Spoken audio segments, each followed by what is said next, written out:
ओम श्री सतनाम साखी। जय श्री कृष्ण। परम श्रद्धेय सद्गुरु स्वामी शांति प्रकाश जी महाराज के सत्संग प्रवचनों का संकलन। सत्संग वर्खा भाग 10 प्रवचन 3 गुरु शिष्य संवाद पार्ट 3।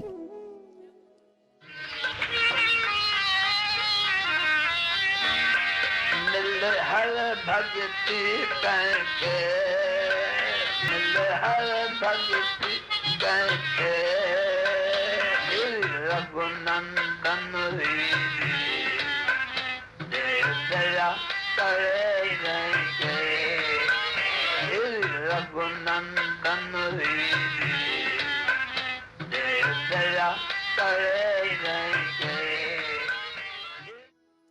गुरु महाराज ने अपने प्रवचन में ये कथा सुनाई। अकबर और उसकी बेगम दोनों में अत्यंत प्रेम था। जहाँ अधिक प्रेम होता है वहाँ अपनापन भी होता है। तो एक दिन बेगम के मुंह से कुछ ऐसे शब्द निकल पड़े जिससे अकबर नाराज हो गए। जैसे जैसे दिन गुजरते गए अकबर की बेगम के प्रति नफरत बढ़ती गई। बात यहाँ तक आ पहुंची कि अकबर ने बेगम को पत्र लिखकर कहा कि तुम अपने मायके चली जाओ। तुम मेरी नहीं और मैं तुम्हारा नहीं। बाकी तुम्हें ये छूट है कि जो भी तुम यहाँ से ले जाना चाहो वो ले जा सकती हो। जब ये पत्र बेगम ने पढ़ा तो वो अत्यंत दुखी हुई और सदमे में बेहोश हो गई। दासी ने धीरे से उन्हें पानी वगैरह पिलाकर सावधान करके जगाया और पूछा, ये क्या बेगम, आपको अचानक क्या हो गया? बेगम ने वो पत्र उसे दिखाया। पत्र पढ़कर दासी को भी अफसोस हुआ, लेकिन वो सोचने लगी कि ऐसा क्या उपाय किया जाए जिससे अकबर की नाराजगी दूर हो। थोड़ी देर तक धीरज किया। इतने में अंदर से एक उपाय निकाला कि बीरबल को बुलाया जाए। बीरबल आए और उन्होंने पूछा कि क्या बात है बेगम, आप इतनी चिंतित क्यों हैं? बेगम ने वो पत्र बीरबल को दिखाया और पूछा कि अब क्या किया जाए। बीरबल ने कहा, बेगम आप घबराइए नहीं, सब कुछ ठीक हो जाएगा। बीरबल ने उन्हें एक सलाह दी और कहा कि ये राज बादशाह को पता ना चले। बीरबल की सलाह अनुसार बेगम ने भी एक पत्र अकबर को प्रेषित किया। उसमें क्या लिखा है?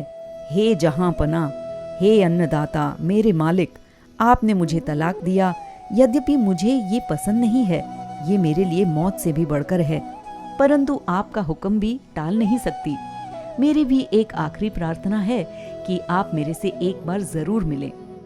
अकबर ने पत्र पढ़ा तो उसे दया आ गई और कहलवाकर भेजा, अच्छा मैं आज रात्रि आपके पास आ रहा हूँ। रात्रि में अकबर बेगम के पास गए और बेगम हाथ जोड़कर सामने खड़ी होकर कहने लगी, आपने पत्र में जो कुछ लिखा है वो मुझे मंजूर है, परंतु मेरी एक अर्जी है कि आप मेरे हाथ से एक प्याला पिएं जैसे मुझे आपकी याद रहे। अकबर ने मंजूर किया। बेगम ने प्याला तैयार करके अकबर को पिलाना शुरू कर दिया। बादशाह भी एक के बाद एक पीता गया और आखिर नशा चढ़ते चढ़ते वहां बेहोश हो गया। अब बेगम ने 2 पालकियां मंगवाईं। एक में स्वयं बैठ गई और दूसरे में अकबर को सुला दिया। दोनों पालकियां उठवाकर आई अपने मैके में। बेगम मन ही मन ईश्वर से प्रार्थना करने लगी, हे प्रभु हमारी योजना सफल करना। कुछ देर बाद अकबर सुजाग हुआ और जागकर पूछने लगा कि मैं कहाँ हूँ, महलात में हूँ या कहीं और? इधर उधर देखा तो बेगम सामने खड़ी थी। पूछने लगा, आप कौन है? बेगम कहती है, मैं तो आपकी बेगम हूँ। अकबर कहता है, आप यहाँ कैसे आई? बेगम कहती है, बादशाह मैं अपने मैके में हूँ और आप अपने ससुराल में। अकबर ने पूछा कि मैं ससुराल कैसे पहुँचा? तब बेगम ने कहा कि मैं ही आपको लेकर आई हूँ। बादशाह आपने हुक्म दिया था ना कि मैं आपको तलाक देता हूँ और आप अपने मायके चली जाओ और जो चाहे वहाँ ले जा सकती हो। तो देखिए मैं माणिक मोती, सोना चांदी, कपड़े, दास दासियां आदि सब कुछ छोड़कर चली आई हूँ। मुझे आप चाहिए थे, सो मैं आपको उठाकर लेकर आई। आपके हुक्म अनुसार ही किया है, आपके हुक्म के बाहर कुछ नहीं किया है। अकबर ने जब ये सुना तो वो अत्यंत प्रसन्न हुआ। उसके मन में बेगम के प्रति जो नफरत थी वो सब दूर हो गई। अकबर ने खुश होकर बेगम को गले लगाकर पूछा कि सत्य बताओ, आपको ये युक्ति किसने सिखाई? तब बेगम ने कहा, बीरबल ने। गुरु महाराज जी ने कहा, प्रेमियों, इस प्रकार बीरबल ने अपने चतुराई से अकबर और बेगम को मिला दिया। गुरु महाराज जी ने आगे इस प्रसंग में कहा, इस प्रसंग का मतलब क्या है? जैसे रूठा हुआ अकबर बेगम से राजी हो गया बीरबल की मदद से, वैसे ही जीव से परमात्मा कैसे राजी होंगे और उसे गले लगाकर कैसे अपनाएंगे? जब ये जीव बीरबल जैसे अक्लमंद गुरुदेव से सलाह लेगा, शिक्षा लेगा, तभी ये जीव भी परमात्मा से मिलकर आनंदित रहेगा। अब भला वो भक्ति कौन देगा? तो गुरु महाराज जी आखिर में कहते हैं,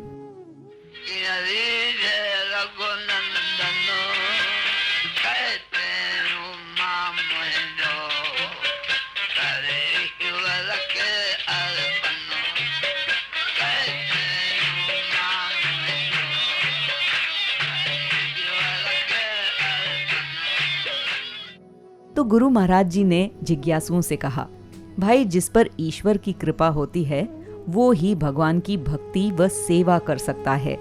कभी आप देखना, आपको किसी आदमी की सेवा करनी है, दूसरे लोग भी आपसे कहें कि भाई तुम फलाना आदमी की सेवा करो, आप सेवा के लिए तैयार भी हो, परंतु अगर अगला स्वीकार ही ना करे तो जिसकी सेवा करनी है जब वो राजी होगा तभी आप उसकी सेवा कर सकते हो। तो बाबा, भगवान की भी सेवा वही कर सकता है जिस पर भगवान की दया और अनुग्रह हो। अब भला भगवान कैसे राजी होंगे? उसके लिए कहते हैं, जिसने मैं और मेरा अर्थात मैं यानी अभिमान और मेरा यानी ममता दोनों को भगवान के अर्पण कर दिया है, यानी उसने जो अपना समझा है वो ईश्वर को समझा है। मैं हूं ही नहीं, जो भी है सब भगवान ही है। इस तरह से जो अपना मैं और मेरा दोनों ईश्वर को अर्पण करता है, भगवान उस पर ही राजी होते हैं।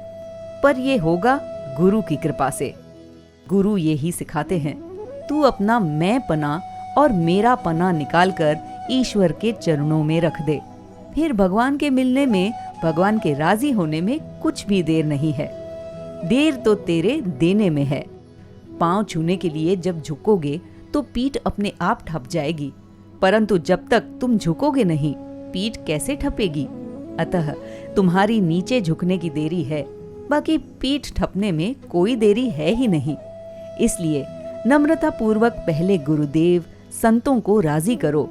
उनके राजी और प्रसन्न होने से ही भगवान भी राजी हो जाएंगे। भगवान के राजी होने से भगवान की भक्ति प्राप्त हो जाती है। भक्ति प्राप्त हो जाने से फिर भगवान गले लगाकर उसे निहाल करके अपने आप से मिलाकर एक कर देंगे। बोलिए सतगुरुदेव भगवान की जय।